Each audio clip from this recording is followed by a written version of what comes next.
Rain tapped softly against the tall windows of Hawthorne Medical Center as Rowan Mercer stood outside room 814 with a paper cup of coffee that had already gone cold.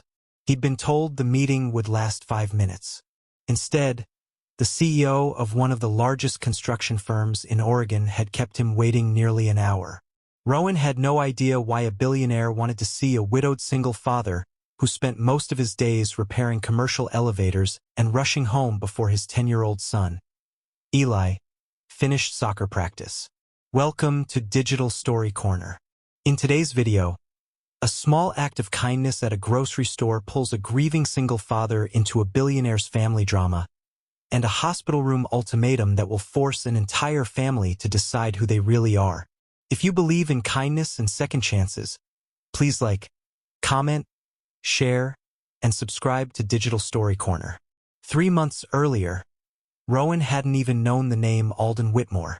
The first time they met was outside a neighborhood grocery store.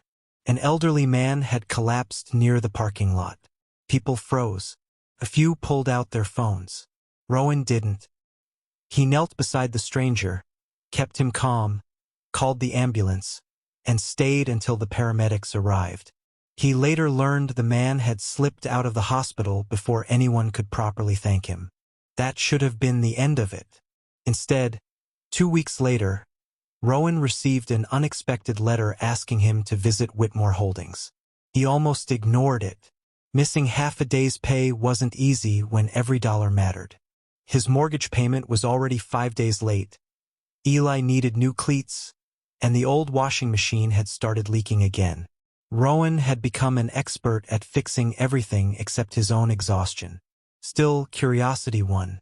At the company's headquarters, he discovered the elderly man from the parking lot wasn't just another retiree. He was Alden Whitmore, founder and chairman, a man whose family name appeared on hospitals, museums, and university buildings across the state. Alden thanked Rowan personally for staying when everyone else had walked away. "I've spent my whole life surrounded by people," Alden said quietly. "That afternoon, you were the only one who treated me like I was simply another human being." Rowan smiled awkwardly. "I only did what anyone should." Alden looked out the window. "No, you did what very few actually do." After that meeting, Rowan assumed their paths would never cross again. But Alden kept inviting him for coffee every few weeks. Never business, never money, just conversation. They talked about woodworking, fishing, old baseball games, parenthood, loss. Alden had lost his wife years earlier. Rowan had lost his own wife, Nora, to a sudden brain aneurysm 6 years before. Neither man enjoyed speaking about grief directly, so instead they talked about the strange habits grief leaves behind. How Rowan still bought Nora's favorite tea without realizing it. How Alden sometimes reached for the empty passenger seat before remembering no one was there. Those quiet conversations slowly became something neither of them expected. A friendship built not on status, but on shared silence. Meanwhile, Rowan's life stayed wonderfully ordinary. Every morning started at 5:30.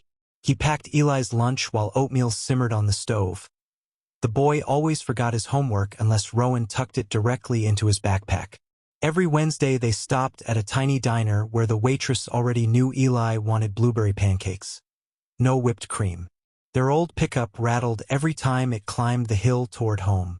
Rowan kept promising himself he'd replace it someday. Someday always seemed expensive. One rainy evening, Alden surprised him with a question. "Have you ever thought about managing people instead of elevators?" Rowan laughed. "I barely manage my own garage." I wasn't joking.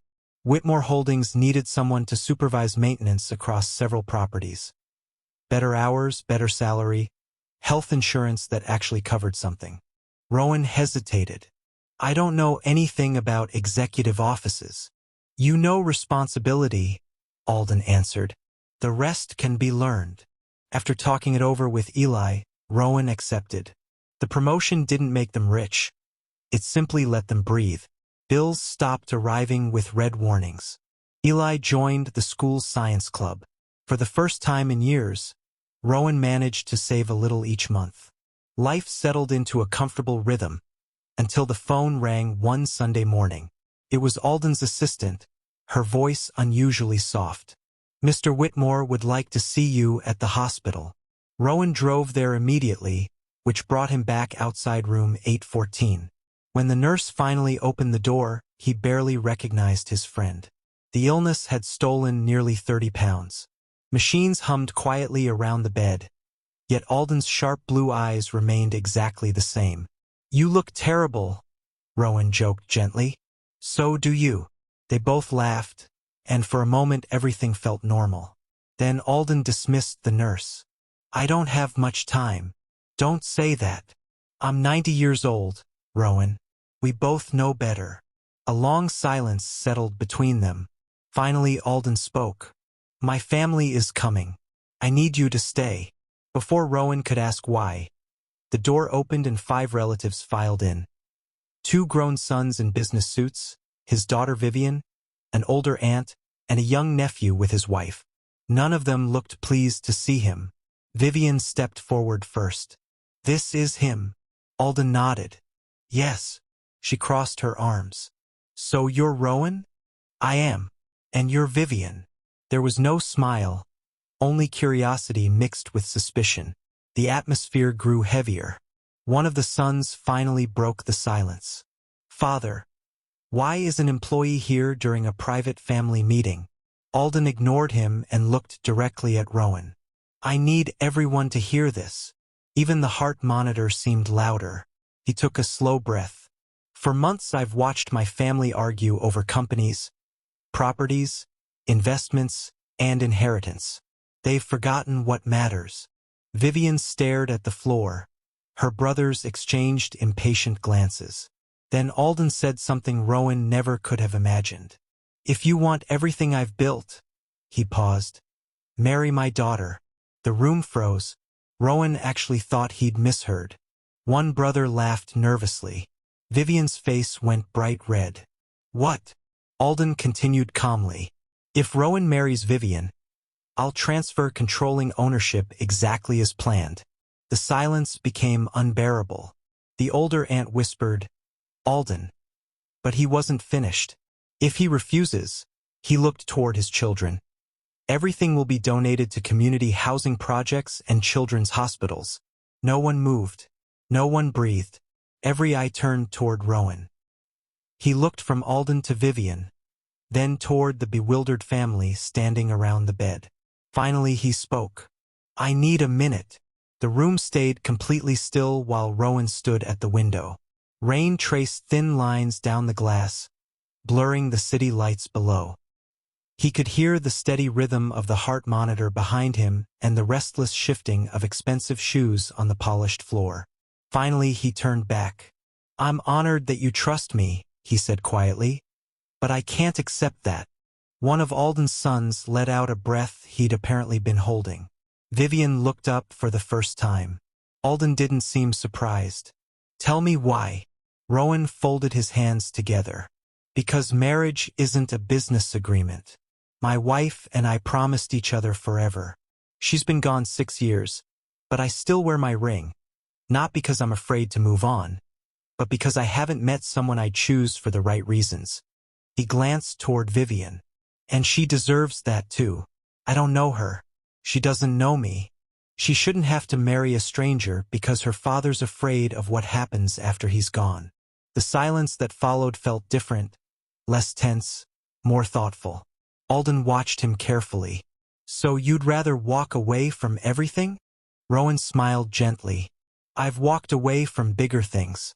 When my wife died, I thought my life was over. Then I realized my son still needed breakfast every morning, still needed help with homework, still needed someone to cheer at his soccer games. Even when I was exhausted from work." He looked around the room. "Money solves problems.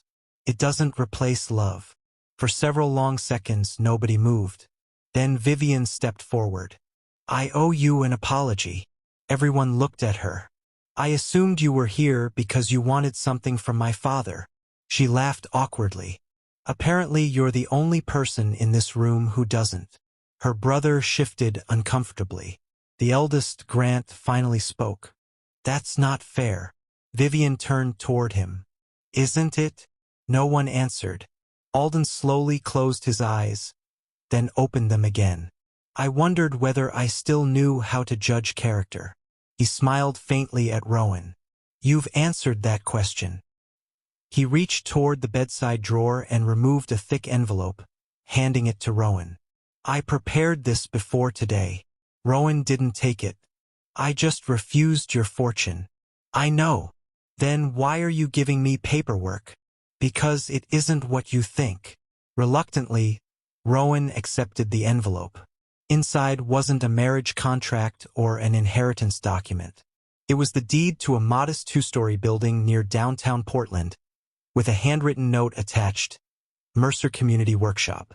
Rowan looked confused. Alden smiled.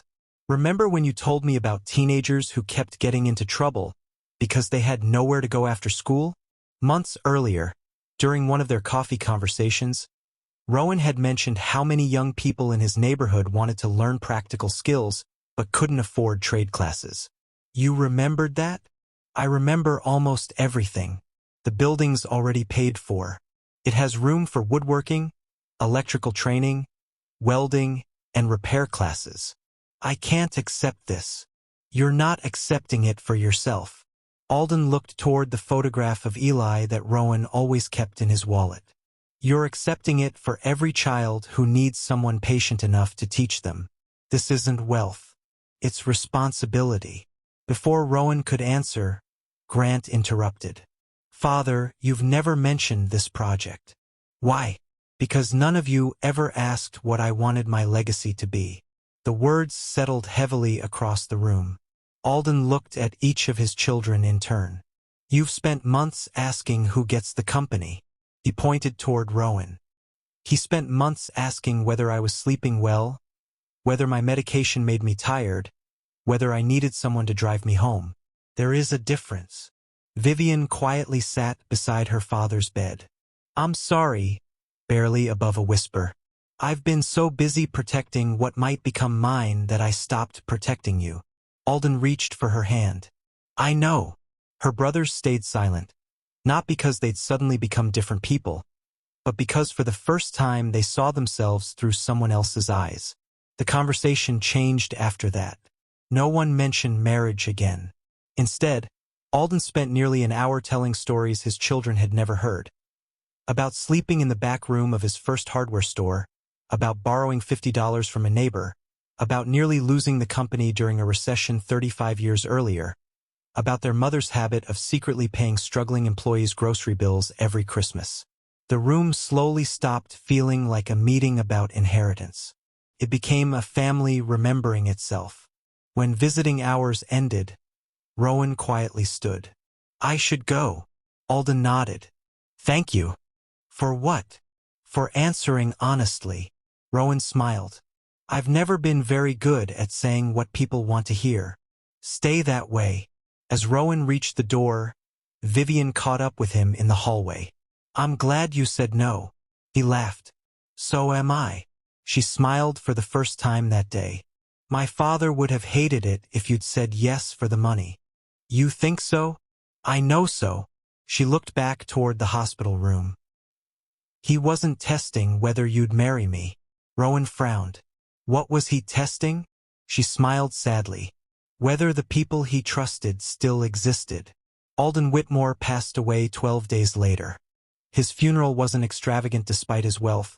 Just family, old employees, neighbors, maintenance workers, receptionists, retired accountants, security guards, people whose names rarely appeared in company reports but whose lives had crossed his.